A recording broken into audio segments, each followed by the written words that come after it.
What's going on, people? Welcome back to the Nick J. Francis channel. Today I'm going to be going through 3 players that Arsenal need to sign to compete with Manchester City again next season. This Manchester City team has been relentless. They just won the treble, and that is really the level that Arsenal need to be aspiring to. Maybe not quite that level, but picking up at least one of the 3 trophies that City were able to pick up this season. But they really are setting the bar for everybody else, ourselves included.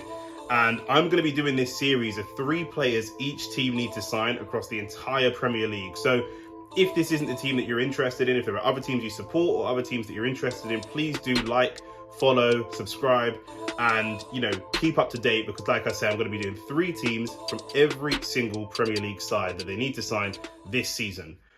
Why have I done this to myself? I do not know. Mikel Arteta's Arsenal this season were very close to winning the Premier League. They stumbled at the last hurdle, and I think a lot of that came down to injuries, really. Yes, this Manchester City team has been completely unbelievable, but the injuries played a huge part. Not only did we lose William Saliba, who was our starting right-sided centre-back, we lost our main striker for 3 months as well, and then the natural replacement for that right-sided centre-back would have been Tomiyasu or Ben White. Ben White was forced to play right back, and Tomiyasu was also out injured. So we're going to be looking at squad depth. Now, what this means is, what we're all interested to see is Mikel Arteta going to go for more experience to partner with the youngsters, looking at the likes of Trossard or Jorginho? But if we look at what they tried to do in January, they tried to go for Caicedo and they tried to go for Mudryk. So it seems like they're going to continue this strategy of going with young players and pushing Martinelli and Saka to be that new experienced cohort. So it's going to be really interesting to see which of the experienced players stay. What we saw with Chelsea is they had a lot of exciting youngsters this season, but they had got rid of, over the last season or two, a lot of their experienced players. And so I'm really keen to make sure we retain some of their experience. But with that being said, here are the 3 players I think Arsenal need to sign at least this summer. Number 1, Moises Caicedo. Now, I am trying to think a little bit out of the box. For some of the players I'm going to do on this series, I'm going to be looking at players from world football, from all around Europe, sometimes outside of Europe, and I am trying to think outside the box and be a little bit creative. But there just is no better option for Arsenal at DM as a replacement for Thomas Partey than Moises Caicedo. I have questioned Thomas Partey for a long time. I feel like when Arsenal got Granit Xhaka and he was more of an 8, but we moved him to the 6th position, even though he wasn't totally comfortable there, I think we've done the same again with Thomas Partey. I think he is very big, he's very strong, and so we look at him as that 6 type figure, but I don't think that's how he naturally wants to play. I think he wants to be a little bit more box to box, and I think that 6 role doesn't always suit him. It defensively seems to lack concentration sometimes, and big injury worries. I mean, looking at the stats, Thomas Partey is signed for us for 2 years, and he's missed 37 games due to 6 different injuries. So that's almost an entire Premier League season of games that he's missed in 2 years, and the guy isn't getting any younger and potentially not getting any fitter either. The frustration with Thomas Partey is consistency.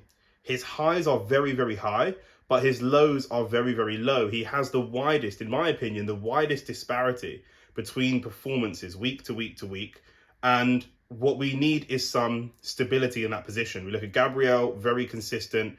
We look at Saliba, very consistent. Martinelli, very consistent.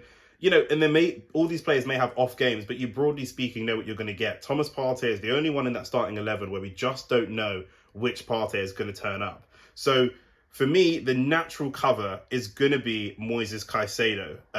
I personally would keep Jorginho as experienced cover. Jorginho is a Champions League winner. I think a Premier League winner as well. Maybe just a Champions League winner. Maybe he wasn't part of that Chelsea Premier League winning season. But Champions League winner, Euros winner, a very experienced, capable leader. Lots of Chelsea fans, although we as Arsenal fans have a mixed relationship with Jorginho, lots of my friends who are Chelsea fans say they really miss him. Him and Rudiger and all of those real experienced, level-headed players. So for me, when Jorginho has come in for Partey, he's looked more than capable. I would do away with Thomas Partey if we can, bring in Moises Caicedo and have Jorginho to cover from the bench. Not only is Moises Caicedo very, very accomplished as a right back already. His first season is a breakthrough season. It's a big gamble, but that breakthrough season was unbelievable. He actually ranks second for tackles in the whole season and second for interceptions for the whole season. And he's first in tackles and interception out of all of the top 6 teams. So really, really impressive, especially considering that Brighton are not a team that sit back and defend a lot. They are an expansive team. So to be in, the other players that are around him in those categories are playing for teams that are very, very defensive, low block teams.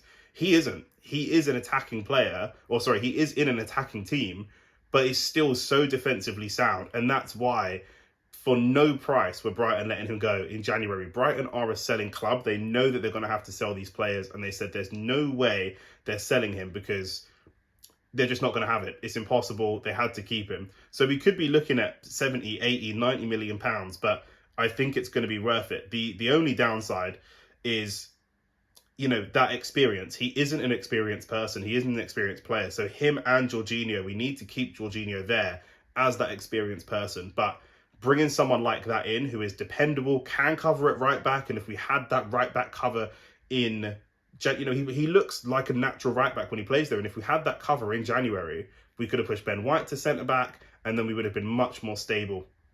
We all know how that went, but that is the number 1 player that I would have for Arsenal this summer. Now, number 2. My number 2 is a right back called Riedel Baku. And while Ben White has been really, really good at right back this season, there is still a feeling that him and Tomiyasu are more natural as centre-backs. We are also looking to get rid of Kieran Tierney, which means that in terms of fullbacks, we won't have a natural overlapping, bombing forward fullback. Ben White can do that job and is more than capable of doing that job, but I think he is so good as cover for those 2 positions, similar to Tomiyasu as well. I think Ben White should be cover for the right back, and you know how we have Zinchenko, who's more like Ben White, that's more of a ball player, and then we had Tierney, he's more of an overlapping, get the ball forwards. I think that if now we're not going to have that from Tierney, if he looks like he could be leaving, Riedel Baku could be a fantastic option for that on the right-hand side. Like I say, KT leaving, Rob Holding possibly leaving, Cedric out of contract. We will need someone that can come and cover that position. Now, there has been talk of Fresneda and Livramento, and I think that they're interesting. But for me, this attacking fullback, Riedel Baku, is just such a fantastic option. And I think he would be relatively cheap as well. So he plays for Wolfsburg over in Germany. He was a winger and a right midfielder who has slowly dropped back into right back, and we know how that style of player likes to go forwards. I think he's a player that would really unlock the attacking side of this defence. He moved to Europe 2 years ago, playing for Wolfsburg, and he's just been so impressive. Like I say, he was a natural winger, and his past experience of being an attacker makes him, he's rapid, lightning fast, puts lots of crosses into the box, very comfortable carrying the ball into the box as well. And this season, he actually got himself 5 goals and 3 assists, which Ben White got himself 2 goals and 5 assists. So very similar stats, but he's more of a goal scoring right back than Ben White is. And was involved in 14% of all of Wolfsburg's goals this season, as opposed to Ben White's 8%. Now, bear in mind, Ben White plays in a lot better attacking side in Arsenal than Riedel Baku does in Wolfsburg. So I do think that what I would do is look at Riedel Baku as the second player to bring in, and like I say, him and Ben White together be in that right back department, just like we had for the left side for Zinchenko and Tierney. And then Tomiyasu can be dedicated centre back cover, and Kivior can be left-sided centre-back and left-back cover as well. So we should be well covered in those positions. He would be available for under £20 million, which for a club like Arsenal, Fresneda could be a little bit more because he's been looked at by some big other clubs in Europe. Livramento maybe could be around the same price point, so let's see. But that would definitely be my number 2 option to bring in. Number 3, third and final. Now, obviously, we need more than just these 3 players, but if I had to whittle it down to 3, these would be the 3 that I was looking at. And it is another central midfielder, and this time it's Amadou Onana. Now, Onana, absolutely, if any of you watched the game that we played against Everton, when Dyche's first, I think it was his first game, or when Dyche first came into Everton, Onana just absolutely bullied us. We couldn't live with him. He's a great box-to-box player, receiving the ball in the half turn from the defence or from the goalkeeper, shoving players off, very physical. But like I said about Thomas Partey, yes, he's physical, but he's not a DM. He's a box-to-box player, spins and starts driving that ball forwards. And there's talk of Granit Xhaka returning to Germany this summer. I hope he stays for another season, but maybe that 2 goals was a perfect send-off for him to finish that character arc and that story, to finish on a high, getting us back into Champions League football. But I think if Granit Xhaka does go, even if he doesn't, we know that Arsenal are looking at 2 midfielders, and it looks like Arsenal are going to be looking at Declan Rice for this position. I'm less sold on Rice, and I think Onana actually makes a better prospect. I think that we're losing a couple of English players, and so Rice obviously fits the homegrown quota, and Rice is more than capable and a player I really like, but I think Onana is a perfect replacement for Granit Xhaka. He is still 21, 22 years old, very, very young, similar age to Caicedo, and I think Riedel Baku's a couple of years old, about 23. But this guy has all of the bite and all of the aggression of Granit Xhaka.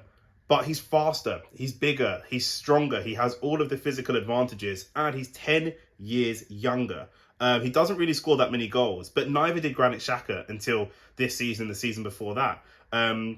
This season, Granit Xhaka scored 9 goals, but he's only actually scored 1 goal a year for the last 3 years. Onana is just 21, and Everton are going to be under pressure at the moment. They're under huge pressure to sell players because they need to raise funds for transfers. And the only players that really have much market value would be Jordan Pickford and Onana. They're the only ones they'd make real money off of. So Jordan Pickford, they're probably not going to sell because he's one of their homegrown boys, which means Onana may have to make way in order for them to raise some funds for transfer. So that gives us a great opportunity to get in there and get a deal over the line for this guy. He would also cost half of what Declan Rice would cost. We're looking at 80, 90 million. Onana's around 40 to 45 million. So for me, you know, that's just, it's a given. This guy also better than Granit Xhaka in all of these different departments last season. He's better in terms of interceptions, tackles, aerial duels. One thing about Granit Xhaka, he's not super great in the air. He's only lost the ball 17 times, which for a progressive ball carrier, that is less times than Declan Rice, less times than Granit Xhaka, less times than KDB. And, you know, his playing style doesn't really lend itself to really lots of statistics because he just gets the ball moving and he's playing in a really poor Everton team, but he really does. I can't overstate how good he is at ball carrying through the midfield with Caicedo behind him, Saka and Martinelli either side, and Ødegaard next to him as well. He'll have so much support and have a lot of freedom to operate in. And I think that Mikel Arteta could be really, really good at drawing the best possible football out of him. He's very, very good at retaining the ball, drawing fouls. And like I say, him and Caicedo would add so much in terms of physicality to this midfield.